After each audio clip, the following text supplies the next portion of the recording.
The Cavs face the daunting task of dethroning the Warriors. Once again, this whole panel says no, they can't do it. But another issue looming, LeBron's potential free agency. LeBron can opt out of his deal and become an unrestricted free agent in July. Dave, you wrote a piece. It's up now on .com. Says Cavs owner Dan Gilbert will focus on LeBron's free agency after the finals. Tell us more. Yeah, so Dan's compartmentalizing this, and he claims that there's no cloud looming over the franchise right now in terms of what's going to happen with LeBron come July 1st.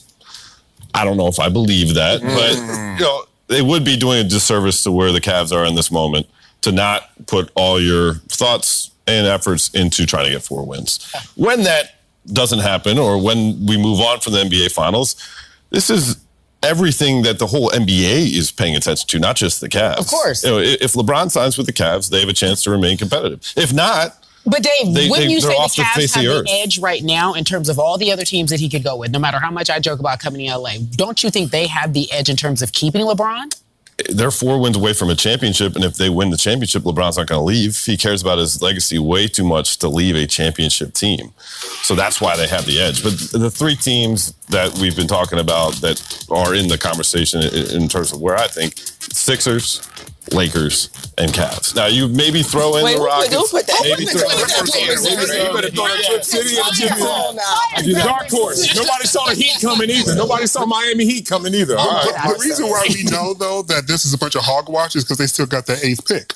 They still got that lottery pick. Yeah. If they were really all in on this season alone, that pick would have been utilized to try and get another player. But they held on to it because they knew that there was a chance in LeBron. But isn't that an insurance policy? Even if you're going to walk the high wire, you still got to have a safety net, and I think that's their safety net. Yeah, but I think it's more of the umbrella because he recognizes there is a dark cloud hanging over the city, and he's trying to pretend as if he doesn't recognize it, but your moves tell me that you do see it. Now, this may not mean as much to Cavs fans, but I think they have a far greater chance keeping him this time than they did before. A lot of it does have to do with legacy, I agree, and some of it has to do with the fact that they still, to me, until otherwise put on notice, they have the best opportunity. His best avenue to continue to make the finals appears to be Cleveland. Like Philly, I understand with all the talent, but does LeBron want to be that guy? Does he want to be just ring chaser, jumping on other teams? I don't think Philly is ring chasing because they've won 1 playoff series. You know, there are a bunch of young guys that haven't done anything yet. Why did he just go up the road to Philly with and again, I don't understand. Tell me the bonus besides these stars that have not quite yet made it yet.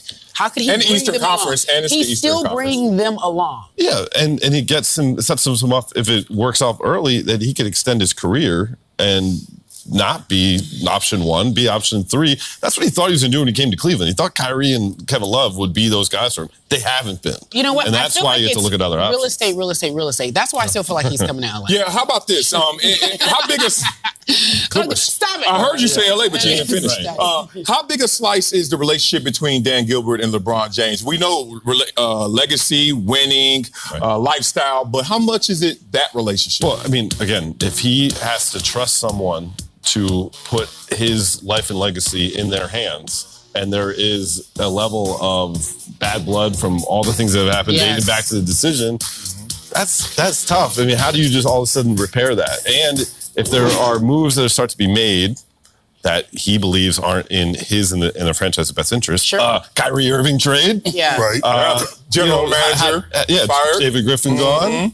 How do you repair that between now and the start? And we're just showing this video. Did you guys see that video? We're showing how LeBron is still bitter with Dan. Like, he barely is touching his hand. So I almost feel like, even though that's the edge, you're right. Quick note on that. They did meet each other in the locker room off camera.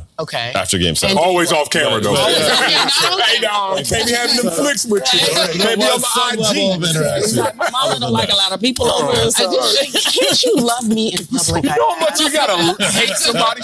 How much you gotta hate somebody? He writing your checks, but you like, dude, no pics. That's gangster. David